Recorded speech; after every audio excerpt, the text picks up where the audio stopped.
حالي. الحمد لله رب العالمين والصلاة والسلام على سيدنا طه الأمين وعلى آله وصحبه وسلم. La louange est à Allah, le Seigneur des mondes, et je lui demande d'élever le degré, le grade et l'honneur de notre maître Mohammed alayhi salatu wassalam et de protéger sa nation de ce qu'il craint pour elle. Je me rappelle à moi et je vous rappelle d'avoir la sincère intention en écoutant cette leçon de religion. Nous avons parlé de la croyance en Allah et en son messager et nous avons expliqué que c'est la meilleure des œuvres. La meilleure chose que puisse faire la personne dans cette vie, c'est croire en Allah et en son messager. Mais bien entendu, cette foi et cette croyance doit être préservée et protégée. Les protéger de quoi? De l'apostasie, bien entendu, qui est le fait de sortir de l'islam. C'est la définition de l'apostasie. Et l'apostasie, comme l'a dit Al-Imam al-Nawawi, compte parmi les mécréances les plus odieuses ou laides. Pourquoi Al-Nawawi a dit cela? Premièrement, parce que la personne bascule du droit chemin vers l'égarement. La personne qui était musulmane devient non musulmane, mais aussi car toutes les récompenses sont effacées, mais les péchés ne le sont pas. À notre époque, la science de la religion est de moins en moins propagée.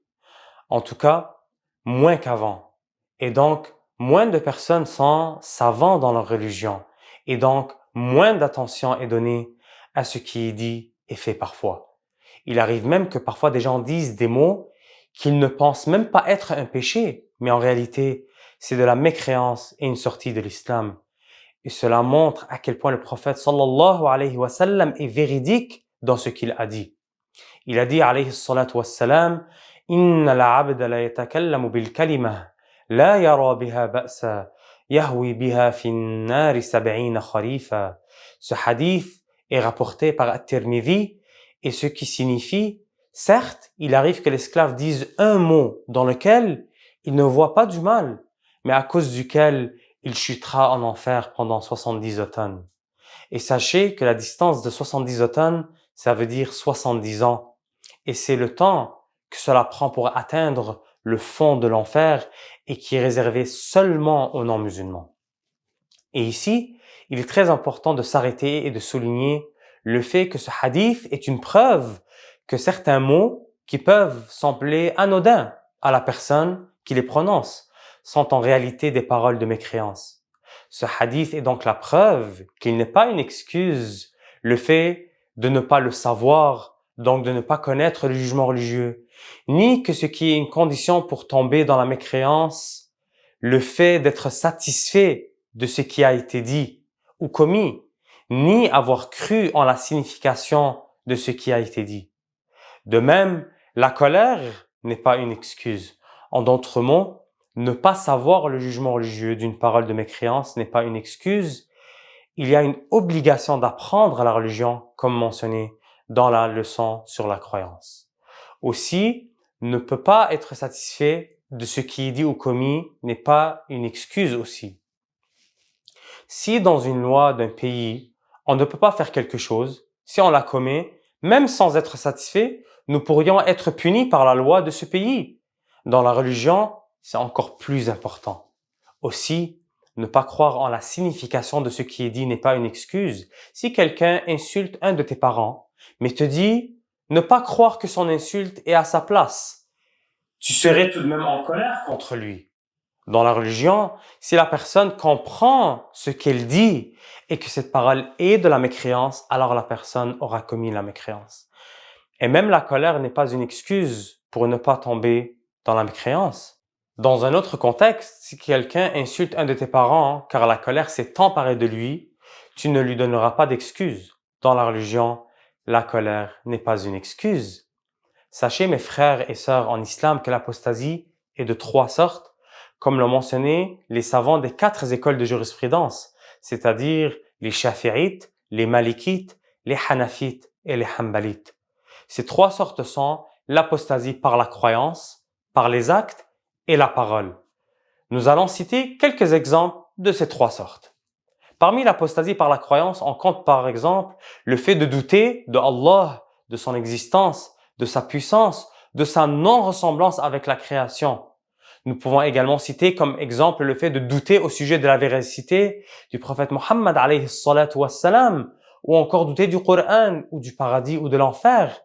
Parmi les croyances de mécréance, il y a le fait de croire que ce monde a existé de toute éternité, et on sait bien que ce monde a un début à son existence. Il y a le fait de nier un des attributs de Allah qui sont obligatoirement siens par unanimité, comme le fait qu'ils soient attribués par l'unicité, le non-besoin, la vie ou la non-ressemblance avec ce qui entre en existence. Parmi l'apostasie par la croyance, il y a le fait de croire que ce qui est licite, connu d'évidence, est illicite, et vice-versa. Croire que la fornication, tuer un musulman injustement ou le vol soit licite, alors que c'est illicite, est une mécréance. Mais aussi croire que le mariage ou la vente est illicite, alors que c'est licite, est de la mécréance aussi.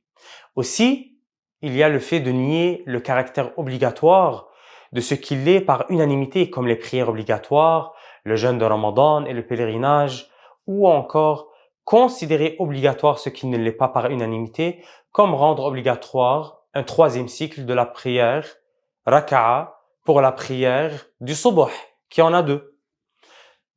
Il y a aussi le fait d'avoir l'intention d'apostasier dans le futur ou encore hésiter à apostasier. Il est important de comprendre que la personne qui est musulmane doit avoir la ferme intention de rester musulmane jusqu'à sa mort. En effet, si une personne fait l'intention de commettre la mécréance dans le futur, elle commet la mécréance immédiatement. La deuxième sorte d'apostasie est celle par les actes et on compte le fait de se prosterner pour une idole et c'est ce qui est pris pour être adoré au lieu de Allah.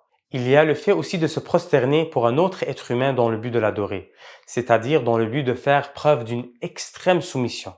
Toutefois, la personne qui se prosterne pour un autre humain par salutation, ceci est illicite, haram, dans les lois du prophète Mohammed alayhi salatu wassalam, mais ce n'est pas une mécréance. La troisième sorte d'apostasie est celle par la parole. Les exemples sont très nombreux et nous ne mentionnerons que quelques exemples, mais il faut savoir que les savants ont écrit de nombreux livres à ce sujet et ont cité beaucoup d'exemples. Mais on va en mentionner quelques-uns. Parmi les paroles de mécréance, il y a le fait de traiter un musulman de mécréant en voulant dire qu'il est mécréant, qu'il n'est pas sur la religion de l'islam, en sachant qu'il est musulman. Parmi les mécréances par la parole, il y a le fait de se moquer de Allah, de son messager ou du Coran. Wal'iyadu billahi ta'ala. Aussi, si quelqu'un dit « Si Allah m'ordonne de faire telle ou telle chose, je ne le ferai pas », aussi, c'est une sortie de l'islam. Mais aussi, si quelqu'un dit à propos de Allah qu'il est injuste, c'est une sortie de l'islam. Si quelqu'un se moque des versets du Coran, de Allah, des prophètes, cette personne aussi tombe dans la mécréance. Mais aussi, si quelqu'un insulte Allah, les prophètes, les anges et l'islam ou le Coran, ceci est une mécréance par la parole. En fait, il y a une règle très importante à retenir et à mémoriser. La règle est que toute croyance, acte ou parole qui indique ou signifie un rabaissement à l'égard de Allah, des livres célestes, des messagers, des anges, des emblèmes de la religion agréée par Allah, de ses lois, de sa promesse du paradis, de la récompense ou de sa menace de l'enfer et du châtiment est une mécréance. Alors que la personne prenne garde de toutes ses forces et qu'elle protège son islam à tout prix. Maintenant, si quelqu'un commet une apostasie, qu'est-il obligatoire pour lui de faire? Premièrement, il a l'obligation de retourner immédiatement en islam en disant les deux témoignages et en abandonnant ce qui a provoqué l'apostasie. Et il est de son devoir de regretter ce qu'il a commis et finalement d'avoir la ferme intention de ne plus jamais retourner à ce qu'il a commis. Donc on comprend de cela que la personne ayant commis l'apostasie ne retourne pas à l'islam en disant astaghfirullah. Le repentir en disant astaghfirullah requiert de la personne qu'elle soit musulmane pour que ce repentir soit accepté. Autrement dit, pour retourner à l'islam, il convient que la personne qui a commis cette apostasie prononce les deux témoignages. La ilaha illallah, Muhammadur Rasulullah. Je demande à Allah de nous préserver contre l'apostasie, de nous accorder la mort en étant des pieux musulmans, de nous accorder le paradis sans précédent châtiment et de nous rassembler au paradis avec le prophète Mohammed alayhi salatu wassalam et de nous accorder la mort en ayant comme dernier mot: il n'est de Dieu qu'Allah, Mohammed est le messager d'Allah, la ilaha illallah Muhammadur Rasulullah, wallahu ta'ala a'lam wa ahkam.